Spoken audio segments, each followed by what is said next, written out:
todos muito bem-vindos. Bem-vindos a esse Cash que Salve, um modelo especial dentro do projeto Saúde, Estética e Bem-Estar da Mulher. E eu estou aqui hoje com uma das maiores referências em blefaroplastia. Nós vamos falar bastante desse tema com o Dr. Sérgio Crivelin. Ele é meu amigo, estou bem feliz de ele estar aqui hoje comigo. Doutor, obrigado pela tua presença aqui. Você sempre apoiando os nossos eventos para trazer bastante informação de alto nível e relevância para o nosso público. Obrigado mais uma vez. Bom, primeiramente, boa noite, né? Uma segunda-feira diferente para nós e é sempre um prazer estar aqui, né? Primeiramente, te encontrar, meu amigo, né? Contribuir com esse projeto maravilhoso e ainda mais falando de um tema tão importante, né? Que são as mulheres. São as mulheres, né? E assim, o teu tema aqui tá super... Você viu, né? Não, o teu tema tem tudo a ver, né? Você estava mostrando umas fotos aí de resultado de cirurgia, né? Várias mulheres que utilizam esse procedimento. E assim, ó, vamos já começar aqui. Já a minha equipe fez o roteiro aqui, um roteiro bem legal. Quais são os principais sinais que uma mulher pode estar precisando dessa cirurgia de blefaroplastia? Bom, depende muito, né, eu falo do que a paciente procura, né? Nós falamos hoje de blefaroplastia para um público feminino, né? Principalmente, apesar do masculino também ter esse interesse, mas um público feminino que inicia-se, às vezes, com uma insatisfação na casa dos 20 anos. Olha que né? legal. Então, assim, claro que a maior demanda, né, dessas mulheres são aí a partir da quarta, quinta década de vida, mas também existe esse público que se incomoda. E qual que é o maior queixa dessa insatisfação? Primeiro é aquela aparência de coitada, né? Aquela aparência de cansada, que as pessoas às vezes, a mulher chega, mas você tá cansada, o que foi? Chorou, brigou com o marido, né? Então já tem aquela satisfação, de chegar nos lugares e ser indagada sobre isso. Que legal. Sim. E isso, né, com autoestima, imagina, onde você chegar, a pessoa fala, você tá cansado, a tua autoestima, né, já vai lá embaixo, você fala, será que eu tô aparentando, tá, né? Então essa é uma insatisfação, né, que as isso mulheres... acontece, né, doutor? Muito, muito, né? Então, assim, a gente vê, a pessoa fala, doutor, eu tô com esse olhar... Aí já vem acompanhado também da dificuldade de fazer uma maquiagem, né?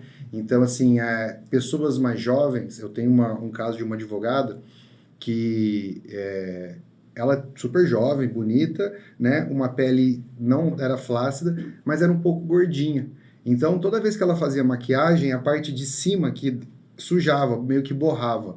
E ela falava que ela ia atender os clientes dela e ela percebia, ou ela estava já até, né? Ela falou assim, eu não sei se eu tô já tão encanada, mas eu acho que eles estão olhando nessa maquiagem. Isso estava tirando a confiança dela. Então ela foi, me procurou, a gente fez uma cirurgia. É claro que a mudança foi mínima, né? Porque ela é uma paciente jovem, mas que mudou. Então, nas pacientes mais... Para ela não foi mínimo, né? Para ela não. Eu entendi na hora que você quis dizer. Você tipo, entendeu? Ali na hora de você tirar os milímetros ali... Mas para ela foi absurdo, porque estava incomodando, né, doutor? Sim, e aí às vezes a pessoa fala, mas por que você fez? Então, assim, é muito pessoal, é isso que eu falo, é muito pessoal de cada um. E também, né, essa questão da maquiagem, que é algo que também é muito comum, que afeta, que vai também na autoestima. Eu acho que tudo vai nessa questão de autoestima. E tem as mulheres que não se incomodam com isso, com essa aparência do envelhecer, que é natural, né? Digamos que é natural. Mas também... tem as pacientes que, mesmo não se importando com isso, precisam também dessa cirurgia, por causa que a pele pode também atrapalhar o campo de visão. Entendi. Então, a blefaroplastia, existe a questão estética, mas existe a questão funcional. Então, não sei se você já ouviu falar que a blefaroplastia melhora a visão. Não melhora, mas ela alivia o olhar. Porque, imagina assim, ó, a gente vai ter uma blefarozinha e aí a pálpebra, que é muito delicada, ela não consegue ter uma força para levantar esse peso todo. E aí nós conseguimos uma ajuda com a testa, né, com o músculo frontal. Então, ó, eu tô até sem a toxina botulínica aqui, eu tô todo enrugadinho, né? Mas a gente acaba ficando assim, ó, tá? Então, isso daqui é o automático, a gente não pensa para fazer isso. E isso cansa, é um músculo, é a mesma coisa você ficar levantando o braço, ficar com o braço o tempo inteiro para cima. Então, quando faz a cirurgia e a pessoa tem esse uso desse músculo, ela também sente um alívio. Doutor, assim, tem gente que tem maior propensão a isso, tipo assim, com o tipo de pele, que pode ser meio genético, que essas bolsas que formam também essa pele que sobra? Sim, né? Você já viu aquele ditado, né? Foi pela estrada de asfalto ou foi pela estrada esburacada, né? Então, tem esse fato genético, né? De você ter uma disposição, uma predisposição maior de ter uma flacidez. Tem o fato do cuidado, né? Do uso do hidratante, do uso do protetor solar, da exposição excessiva ao sol, né? Então, tudo isso vai contribuindo aí na bagagem, né? Mas o tipo da pele influencia, né? Se a pele é mais fina, se a pele é grossa, orientais diferente de ocidentais, isso assim, tem tudo uma particularidade. No pré-operatório, no intraoperatório, na cicatrização. Então é legal você saber como que vai ser a sua programação cirúrgica, né? Hoje a gente não consegue estipular uma receita de bolo, ó, o seu roxo vai ser 5 dias, não, tem uma variabilidade. Tem pacientes que eu opero que, inacreditavelmente, quando eu vou tirar os pontos, não tem nem roxo nem edema. E tem pacientes que com 30 dias tem ainda um roxinho ali, um edema, né? Então, é muito variado e essa observação que você falou faz total diferença. Doutor, deixa eu te falar outra coisa. Por exemplo, hoje, vamos falar, as pessoas vão lá, é uma cirurgia muito segura, porque você está em ambiente assim, totalmente diferenciado, né, dentro do centro cirúrgico, né, uma cirurgia que você já faz, principalmente lá quem não conhece, vale a pena conhecer a Crivellin Medical Center, né, que é um lugar maravilhoso, é um centro realmente diferenciado na nossa região.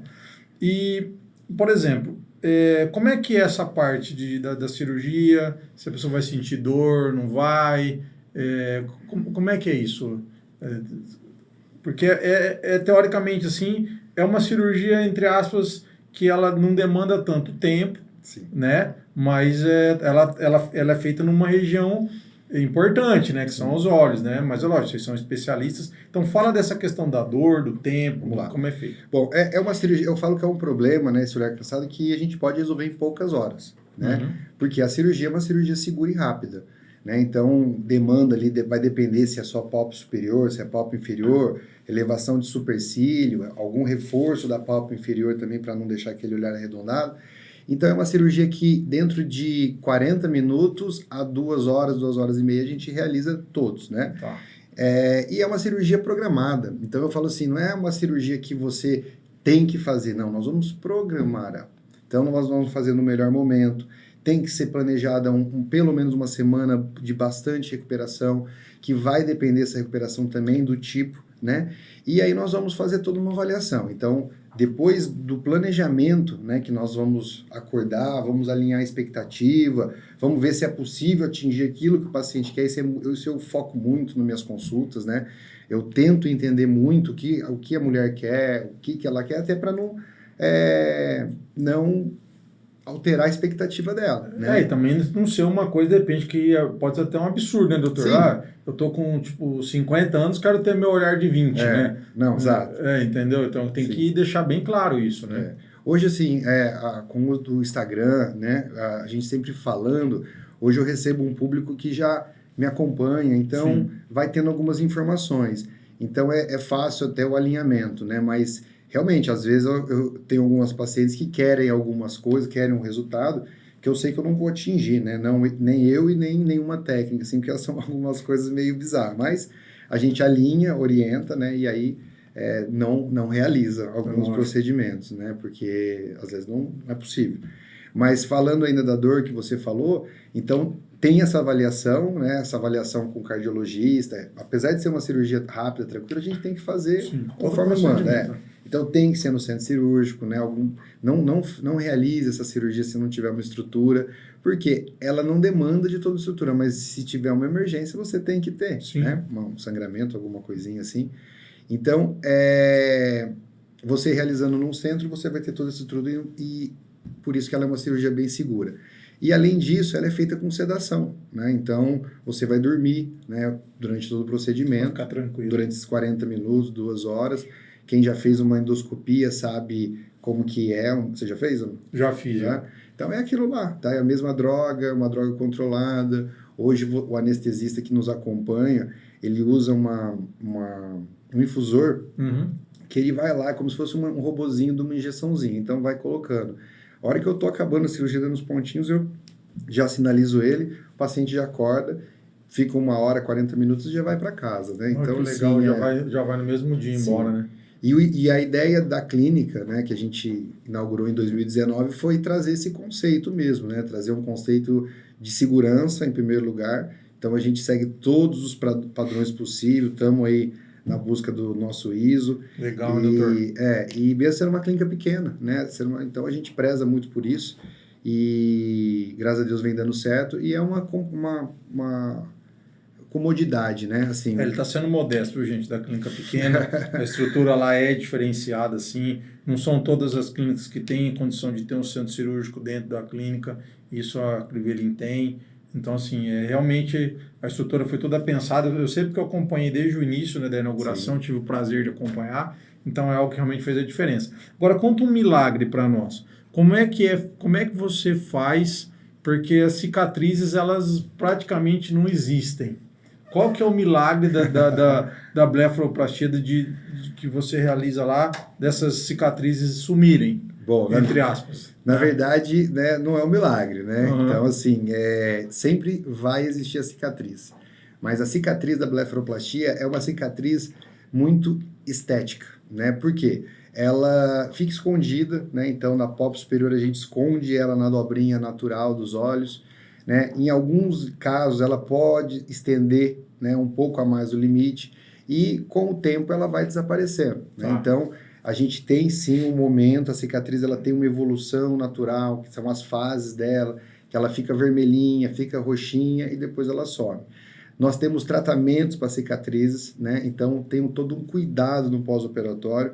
Eu falo para meus pacientes que assim a cirurgia, o sucesso, né, do procedimento não acaba no dia da cirurgia. Então eu tenho um kit particular, então vai cuidar dessa cirurgia, dessa cicatriz, vai hidratar, né? Então fazendo tudo isso, a chance de ter um sucesso de uma cicatriz imperceptível é muito grande. Ela pode não ter esse sucesso, ela pode ficar aparente? Pode. Mas hoje também a gente tem muitas opções de tratamentos. E o tempo é um aliado fundamental nisso. Todo paciente que vai se propor a qualquer tipo de cirurgia que tenha corte na pele, ele tem que ter ciência que pode ficar uma marca. Mas essa cicatriz, ela tem uma evolução de até 12 meses. Uhum. Então, assim, eu sinceramente não tenho nenhum caso de mais de 12 meses que tenha uma marca, alguma coisa. Tem alguns casos, sim, que demoraram alguns meses a mais. O que é algum mês a mais? Geralmente a minha média é 3 meses, tá? Uma cicatriz bem imperceptível. Mas eu teve casos de um paciente com 6 meses um pouquinho mais escuro, né? E a mulher, ela pode maquiar um pouco isso até esperar esse tempo. Hoje nós temos a ajuda dos lasers também, né? E assim, em último caso também, né, principalmente na cirurgia de Castanhares, que nós levantamos a cauda do supercílio, até mesmo a sobrancelha por inteiro, temos a micropigmentação. Então, hoje tem muitas opções, né? Então, eu costumo falar que é uma cicatriz controlada, né? Eu sou muito sincero com meus pacientes, exponho todo o risco, assim, né, entre aspas, porque é uma decisão em conjunto, né? Sim. Né? Então, doutor, uma outra coisa importante é você falar também da questão dessa mudança da autoestima, ou seja, quando a pessoa chega lá depois que faz o resultado, né? Você que acompanha, eu acredito que para você deve ser assim gratificante de você ver a pessoa quando chegou, aí depois quando volta lá, 1 mês, 2 meses depois deu para ver. Como é que é isso no teu dia a dia? Pô, eu acho que é o principal, né? Esse é o propósito, né? Então, assim, o meu propósito, claro que nós temos metas, mas o meu propósito é esse novo conceito do olhar, né? Esse novo conceito do olhar, quando você atinge a expectativa dessa paciente, você ganha uma amiga, né? Você ganha uma pessoa que vai...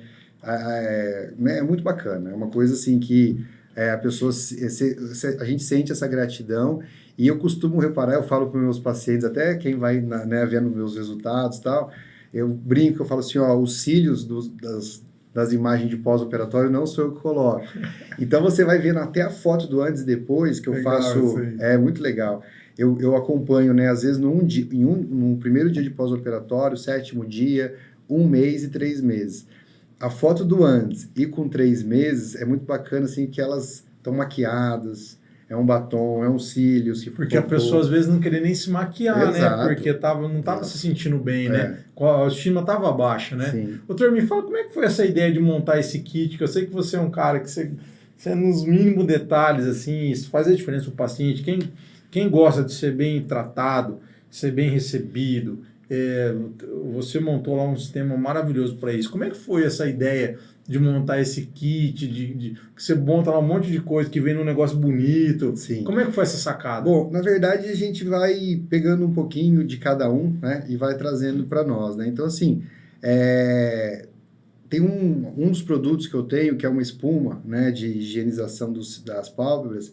Eu já fazia uso, né, quando eu aprendi na residência. Tinha um produto que hoje não existe mais, que era fantástico. Eu era fã daquele produto porque realmente ele melhorava a questão da blefarite, né? Uhum. E de repente esse produto parou de funcionar. E não tinha até hoje nenhum do mesmo tipo, né? Então eu falei, cara, eu vou pesquisar. Tive a ajuda de algumas farmacêuticas, né, da gente procurar para formular, testar, né? Hoje você faz um teste.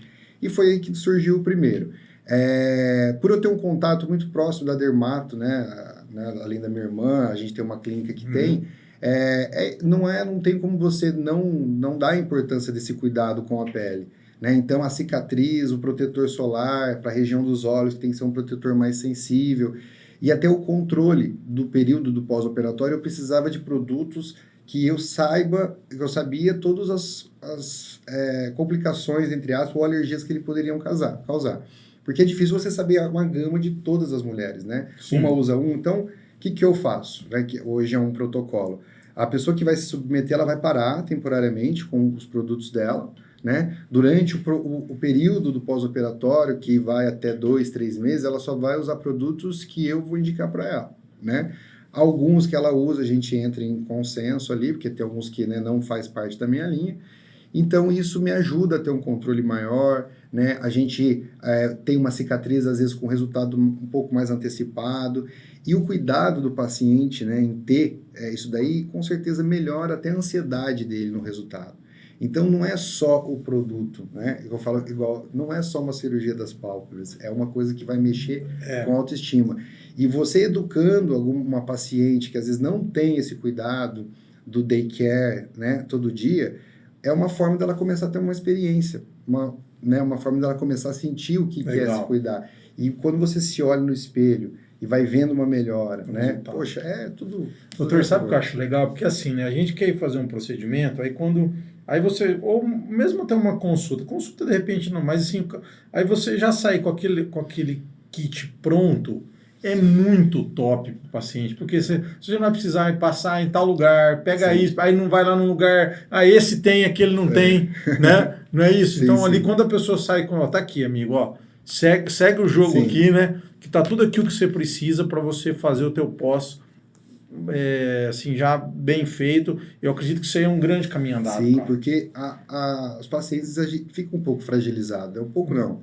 Mesmo que não dói, tá? Uma cirurgia que ela fica roxa, fica edemaciada, a gente tem uma pesquisa, né, de NPS dos nossos pacientes, menos de 20% precisam tomar os remédios analgésicos, que é a vadipirona, que a gente passa numa receita, tá?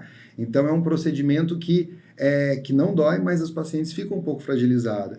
Porque tem alguns que ficam mais edemaciados, então vem aquela dúvida, nossa, o que eu fui fazer? Assim, eu entendo essa dor, porque eu até o resultado aparecer, né? Então, assim, eu até brinco com os pacientes, se amanhã você vai me ligar, né? Ou chega amanhã assim... você vai desistir, depois...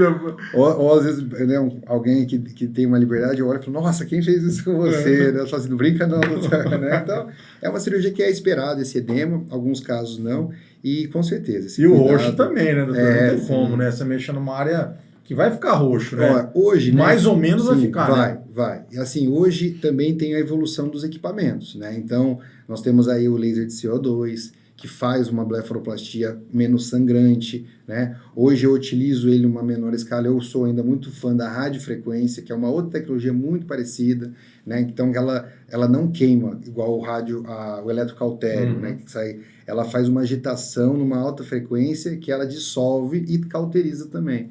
Então, você consegue fazer cortes que sangram menos, não que não sangram. Entendi. Então, isso diminui o edema do pós-operatório, né? Eu estava te mostrando, né, algumas fotos do curso agora, você viu que 1-2 dias, né? Então, são detalhes, né? São investimentos que fazem a diferença. Cara, e aí tá, beleza. Vamos pensar que você hoje já é uma das maiores referências nessa área, não estou falando só da nossa região, você já é conhecido hoje a nível nacional, até muito por conta de ter se tornado um professor nisso, né? Você criou um curso, hoje você treina médicos do Brasil inteiro. Como é que isso surgiu na tua vida?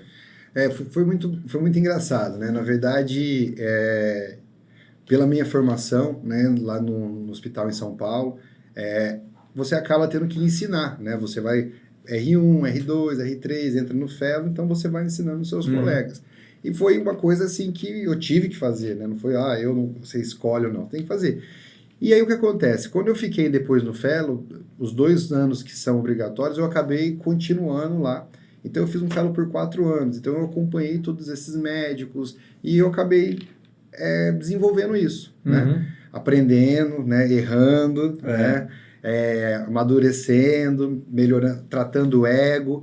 E isso daí, quando eu vim para Rio Preto, eu também assumi depois de um certo tempo junto no HO, né? A parte que tem os residentes. E num congresso com os colegas, né, mais experientes, eles estavam fazendo um curso e eu também tive a ideia. Eu falei, olha, acho que eu vou fazer o que eu sei fazer de melhor. Blefaroplastia. Né? E aí saiu já o nome, já veio tudo. Blefaroplastia sem segredo, já veio a montar, eu estava na praia. E aí foi a ideia em 2019. Veio tudo. Aí eu montei, né, veio toda aquela insegurança de como é que ia ser e tal. E graças a Deus, esse final de semana, ontem inclusive, a gente estava operando. Realizei a 13ª edição, pacientes... Lá se vão quantos anos, Serginho? 19, 20, 21, 22. Foi antes da pandemia, aí durante a pandemia a gente foi fazendo da maneira que dava, né? Paramos aqueles meses que não podia, tudo. E foram já vai para a 14ª edição e online agora também. Já teve gente, quase no Brasil inteiro você já treinou gente já? Cara, já tive de todos os estados. Já teve gente fora do Brasil? Já teve um pessoal, uma peruana que veio. Tá. Hoje a gente está fazendo uma campanha dessa, né? É um curso só para médicos. Então, assim, você falou um professor, eu não me sinto um professor. Eu acredito, assim, que eu sou um divulgador, né? Então, um apaixonado. Facilitador? Não facilitador, porque é do mérito da pessoa, tá. né? A blefaroplastia, ela é uma cirurgia simples, mas ela tem uma curva de aprendizado, né? Tá. Essa curva de aprendizado vai depender do conhecimento anatômico do médico, da experiência dele. Não é uma cirurgia que você faz uma vez e já aprende, né? Tem várias variantes, então tem que sim se dedicar, tem que ter um tempo, tem que saber tudo. E eu trago isso no curso, né? Então, eu mostro isso para eles, eu explico tudo. Assim, a gente tem uma taxa bacana hoje dos médicos que saem fazendo. Legal. Geralmente são médicos que já trabalhavam, né, que vêm para aperfeiçoar. E também é uma oportunidade do médico que não teve isso, não teve essa oportunidade na residência, não teve essa oportunidade. Às vezes ele já faz isso numa cidade que só tem ele como médico e que os pacientes não têm outra opção. Né? Voltando a falar que a blefaro ela tem duas indicações, tem a parte estética, mas tem a parte funcional também. Então, assim, a gente tem que ver esse lado, né? Então, assim, quando eu comecei a fazer, recebi muitas críticas, né? Você está divulgando essa área, como é que não é? E aí eu sempre procurei a ética, né? Fazer só para médicos, né? Sempre mostrando a verdade, como que explicando a importância, e acho que é por isso que deu certo, né? Então, é um curso aí que é uma imersão, eu falo que é um final de semana de experiência. Muitos médicos falam, nossa, eu não sabia que era feito desse jeito, eu não sabia que tinha essas técnicas associadas, e já tive de todas as áreas, cirurgiões plásticos, oftalmologistas, né, que são os campeões, dermatos. Quem faz estética também. Mas são os que mais, né, dermato, oftalmo e cirurgião plástico. Então, são os que é o mais público, que buscam, né? Porque não tem muito, né? Doutor, essa questão do hands-on também é uma coisa muito top, né? Diferente, sim, né?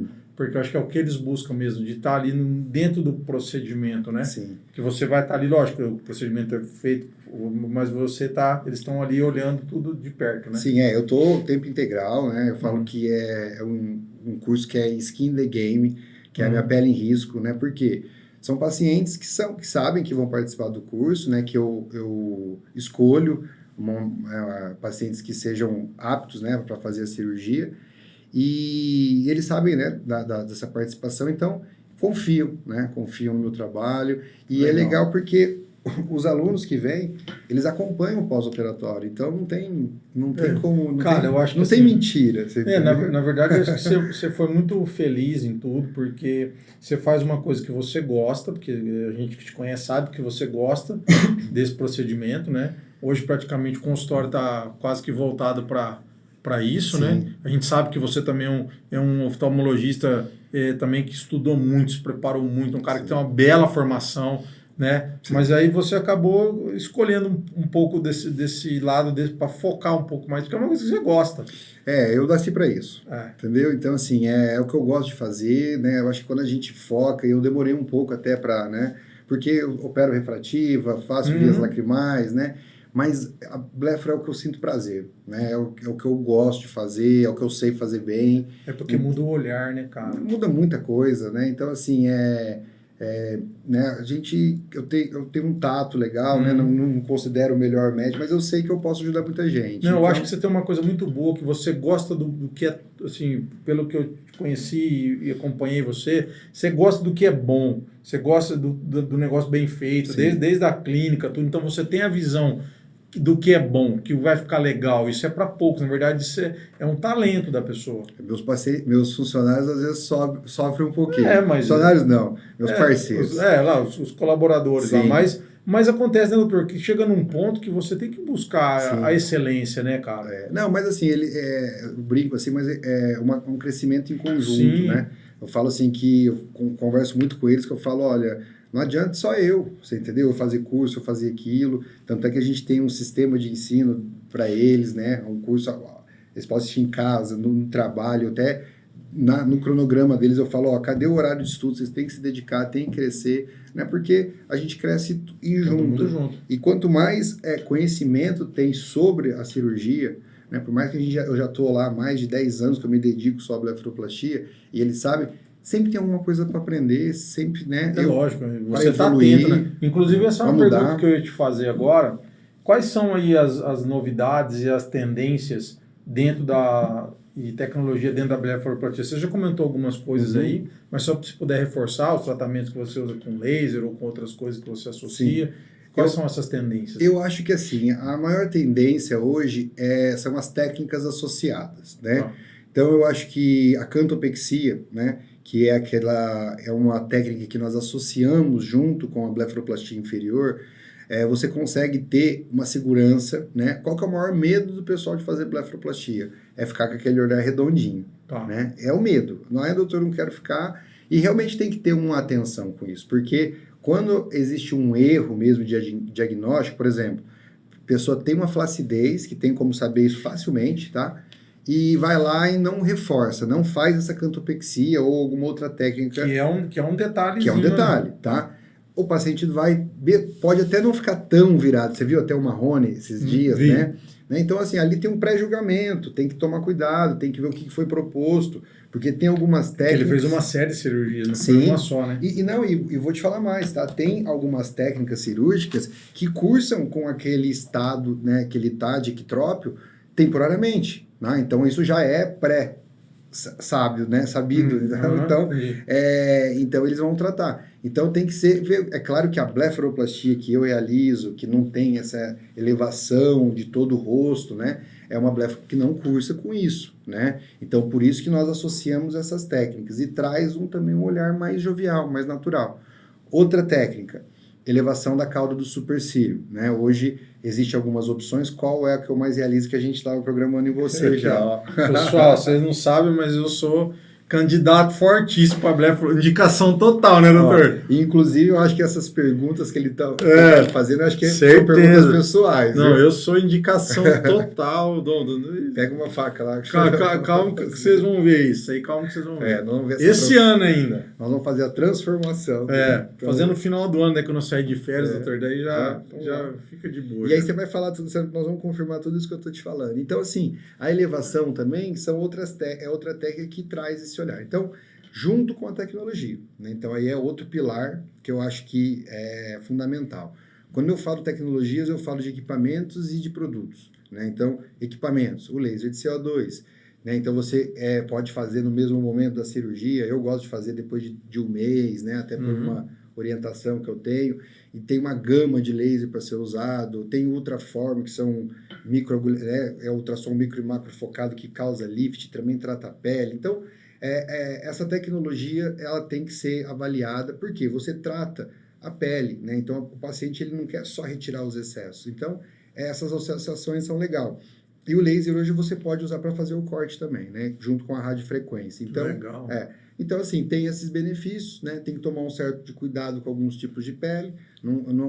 Tudo que eu estou falando aqui é muito sempre personalizado, individualizado, né? Mas, de uma maneira geral, é isso. Eu acho que ainda, nesse quesito, a técnica, um profissional bem treinado, né? Para avaliar todas essas alterações, uma experiência para te falar o que pode acontecer, alinhar a sua expectativa, e você ter toda a informação, todo o passo a passo, isso é uma outra história, sabe? Você pode ter um sangramentinho ali, um edemazinho, mas você já sabe que vai acontecer. Então, eu acho que essa é a receita do sucesso. Legal, top. Entendeu? Doutor, estou muito feliz que você veio aqui. Aqui, quem sempre vem, eu faço 2 perguntas assim, que são, você viu, já passamos aqui mais de meia hora batendo papo. Nossa, passou rápido mesmo. Você vê como é que é.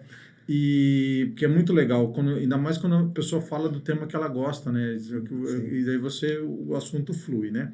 Mas tem 2 perguntas que eu sempre faço para os nossos amigos que vêm aqui. Eu quero fazer para você essas 2 perguntas. A primeira é a seguinte: algum caso que você lembra que marcou? Por exemplo, você acabou de mostrou um caso de uma paciente que até teve uma paralisia facial, mas algum caso assim específico que você lembra, falou, cara, esse caso foi muito legal, por causa da história, né? Uma pessoa, sei lá, alguém que estava muito tempo querendo fazer, sei lá, juntou dinheiro, ou porque o resultado foi muito legal. Tem alguma história que você lembra que te marcou assim? Tem sim, foi recente, né? Legal. Foi uma paciente que eu operei ela na época que eu estava na residência, mas bem no começo mesmo. Tinha uma médica, a Renatinha, que ela, né, não tem mais contato com ela, mas ela fazia já a especialidade de plástica, que não tinha tantos holofotes como tem hoje. E no final eu acompanhava, tinha um dia que eu ficava operando junto com ela. E eu operei uma senhora, né, fiz a blefaroplastia superior, na época eu nem sabia fazer inferior, tudo. E era uma paciente bem agitada, assim, né? Depois eu acabei pegando o caso dela, né? A gente levava para o chefe um dia para ir aprender, então depois eu acabei fazendo a blefaro inferior dela, e tudo bem, né? Foi tudo jóia. Depois de 10 anos, né? Agora, a minha secretária vem me perguntar, olha, tem uma paciente que ligou, que já operou com você e tal, e eu não lembrava, porque eu falei assim, olha, acho que ela está confundindo, porque nessa época eu era residente, né? Como que era?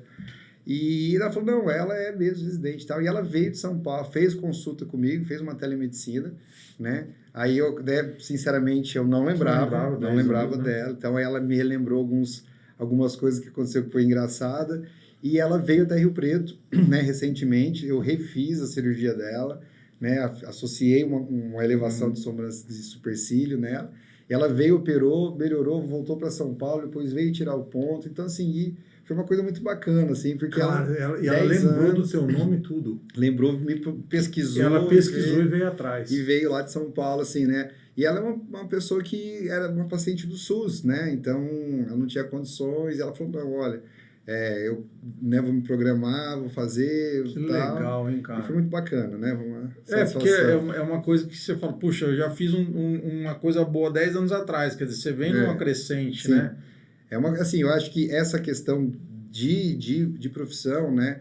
É isso que a medicina te dá e é muito bacana, né? Então, a plástica ocular, a especialidade que não é só blefaroplastia, apesar do meu foco hoje, 90% que eu faço hoje é avaliações, mas ela engloba, né, a retirada de tumores, né, a implementação de próteses oculares, aqueles cílios que evertem ou invertem para dentro dos olhos. Também é possível fazer. Sim, então tem muitas doenças que estão relacionadas a isso e que a gente consegue pelo menos aliviar quando não curar. Né? Cara, então, que história doida essa daí, né? De tanto tempo e a pessoa vir para cá. E aí foi bacana. Cara, por isso que a gente fala, né? Você já estava conversando com a Kelly, né? A respeito disso aí. Você vê, a pessoa achou você pelo nome, né? E muitas vezes os médicos não têm essa preocupação, porque, lógico, você teve uma preocupação tão grande de cuidar da tua imagem, cuidar do teu marketing, que hoje qualquer um que digitar o teu nome né? Sim. Teu nome e sobrenome vai aparecer a tua mídia, quer dizer, vai aparecer o teu Instagram, né? E aí você vê como que é fácil ser achado desde que você cria essa ferramenta, né? Eu assim, eu acho que até para uma questão de educação mesmo, Uhum. né? Dos novos médicos, na faculdade de medicina tinha que ter a gente tinha informática, né? Uhum. Então eu acho que tem que ter uma questão disso, né? Ensinar a importância, ensinar como fazer, né? Já que Uhum. existem algumas regras, né? Sim. Como você vai cobrar se nunca foi ensinado, Exatamente. não é? Então, assim, tem que ter. E hoje, né, a gente tem a formação de muitos mais médicos que se encontram um pouco perdidos. E eu falo isso com propriedade porque eu recebo muitas elogios ou até Sim. pedidos de orientação de alguns estudantes de medicina. Olha, eu gosto do seu perfil, como que você faz, como que é aquilo, né? Então, é importante a quem está por trás disso, né, os educadores. Mas se o médico não entender, né, doutor, que ele precisa demandar tempo, como você fez, né? Ah, sim. Porque eu te conheço, eu sei que você colocou lá essa parte de divulgação, de marketing digital, tudo tá dentro da sua agenda de trabalho. Sim, com certeza. Né, entendeu? Que a maioria não entende isso, Não. né? Eles acham que a agenda de trabalho é consultar, fazer cirurgia. A hora que der, eu faço. A hora que der, eu A hora faço. que der uma janela, eu gravo um vídeo. Isso, e na entendeu? verdade não é o que você faz com excelência. E outra coisa, esses dias a gente estava falando, toda vez que um médico, que ele, no teu caso, você que cada dia mais vem se tornando uma referência no que você faz, se você não divulga isso, quem perde é o paciente. Não é? Entendeu? Sim. Então, quer dizer, toda vez que um cara não divulga o trabalho dele, ou não coloca isso, não posta alguma coisa, não faz um vídeo bem feito, não conta uma história, é o paciente que está perdendo de ser atendido por esse médico, entendeu? E outra coisa, às vezes assim, a pessoa fica muito preocupada com a imagem, né? Eu já tive essa fase também, de às vezes falar de uma maneira super correta, ou achar que a sua maneira não é a maneira correta. Então, assim, eu falo que né, você não vai agradar todo mundo, alguém vai te julgar por alguma coisa, mas você pode agradar muitas pessoas e a sua mensagem você pode passar para essas pessoas que vão se identificar com você. Agora, se você não fala, pelo menos não se expõe em nada, você não dá nem essa chance, Não né? vai acontecer, E né? é isso aí, assim, você vai trazer a pessoa para consulta, você vai conversar com a pessoa na consulta, mas eu acredito em relacionamento, né? Assim, a medicina, ela não é igual um shopping que você compra um produto ou um carro. Não, você tá falando ali de confiança, né? Você não tem como você mostrar um projeto de uma que ela vai ficar assim, né? É tudo uma questão de, ó, eu confio em você e meu problema é esse. Dá para resolver? Então, é uma relação, né? Então, se você já dá a oportunidade desse paciente ir te conhecendo, ver sua maneira que você fala, para ver se ele vai gostar de você ou não, É verdade. eu acho que a confiança é o primeiro degrau aí da gente fazer muito qualquer legal. coisa. Puta, história legal, e depois de 10 anos foi muito top. Né? Bom, e a segunda pergunta é a seguinte: o que hoje o Dr. Sérgio, qual o conselho que o Dr. Sérgio Crivelin hoje daria para o Sérgio Crivelin lá do começo da carreira? Qual conselho você daria? Ou, sei lá, alguma coisa, faria mais isso, não faria, ou faria mais isso? Voltando um pouco aí no tempo, aí nessa linha do tempo. Ó, eu fico pensando sempre, né? Porque às vezes eu olho não que eu invejo, mas eu comparo, né? Uhum. Então, assim, o que eu falei é não procrastinar. Não querer fazer assim, tudo muito perfeito, se preocupando com que as pessoas julguem, né? Então, assim, por que eu te falo isso? Porque teve alguns projetos meus que, graças a Deus, eu realizei e que eu demorei para realizar porque eu achava que tinha que ser isso, aquilo. E não adianta, você nunca vai ter uma coisa perfeita, né? O movimento te faz ela se tornar perfeita, né? Exatamente. Acontecer e ajustar ali, e arrumar ali, é isso que faz entrar em movimento. Né? Exato, né? A própria natureza não gosta de preguiça, né? Se você segurar um braço, amarrar um braço, ele vai ficar fino. Se você ficar fortalecendo ele vai ficar musculoso.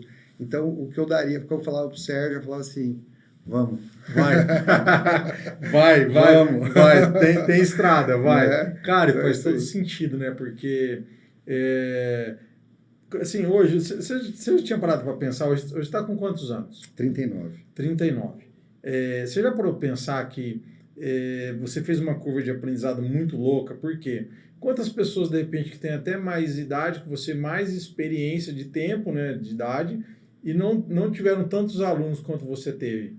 porque de repente não iniciaram esse projeto. Sim. Então você forçou a tua curva de aprendizado.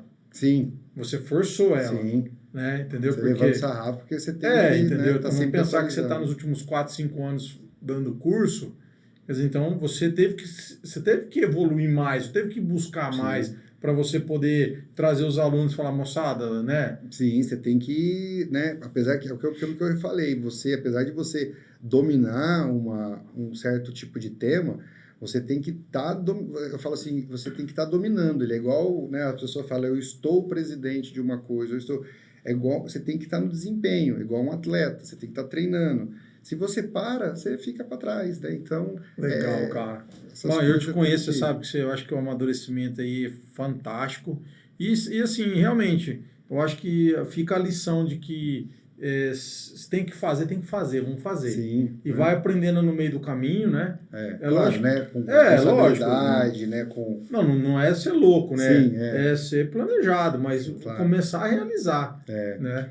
Então, que se você não tivesse colocado em prática, por exemplo, essa clínica que vocês fizeram, ficou sensacional, né? Podemos até dizer que mudou a fachada da avenida ali, porque, né? Ficou top, né? Uma clínica que dignificou a Avenida Francisco das Chagas, né? E Rio Preto demanda disso, né? Demanda. Nós temos médicos sensacionais, clínicas sensacionais, e eu acho que isso só vem a contribuir, né? Eu acho que você tá num polo de bons médicos e consegue sobressair, é um bom sinal. Muito legal. Bom, meu amigo, obrigado por você ter vindo aqui. Acho que a gente atingiu o nosso objetivo, que era levar muita informação, falar desse procedimento maravilhoso, Sim. Que com certeza em breve eu estarei passando pelas suas mãos, porque começa, assim, o homem, talvez você vai poder até responder, talvez o homem eu não estou muito ligado com a estética. Sim. O homem não tem esse lado, com a mulher, a gente não usa maquiagem, mas começou a me incomodar o cansaço. Mas, o homem acha que não é por causa da estética, mas quando faz e se sente mais bonito, poxa, muda. Não vai fazer a diferença, né? Mas eles realmente demoram um pouco mais, né? O homem, geralmente, ele se incomoda mais com a pálpebra de baixo, né? Aquelas bolsas, né? Ele não se incomoda tanto com a pálpebra de cima. A pálpebra de cima ele deixa para fazer quando tá no final mesmo, que tá atrapalhando a visão. E que não é o meu caso.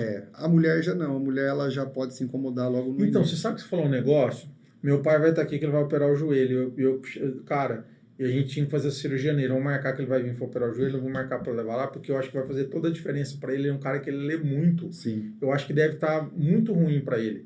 Porque, digamos, eu puxei para ele, você imagina que se eu já não estou bem, você imagina ele com 30 anos a mais do que eu. E, né, as pessoas falam, às vezes também, já estou numa idade que não precisa, não sei o quê. Não. É muito bacana. Tem pacientes de 80 anos, estando tudo bem, fazendo avaliação. O exame estando legal, tranquilo. Manda bala. Isso aí. Opa. Meu amigo, obrigado a tua vinda aqui. Bom, pessoal, eu espero que vocês tenham curtido esse cast que salva sobre o projeto da mulher, né? Focado em estética, bem-estar e saúde da mulher, com um super especialista, Dr. Sérgio Crivelin, que tive a honra de ele estar aqui comigo hoje, da gente poder estar levando muito conteúdo, né, para as pessoas que estão nos seguindo. Depois vai sair corte daqui, tem câmera para todo lado aqui. Aí ele vai colocar no Instagram dele, ajeita. Legal, gente. Obrigado. Tchau, valeu, Vitor, por ter acompanhado a gente aí. Até a próxima. Valeu.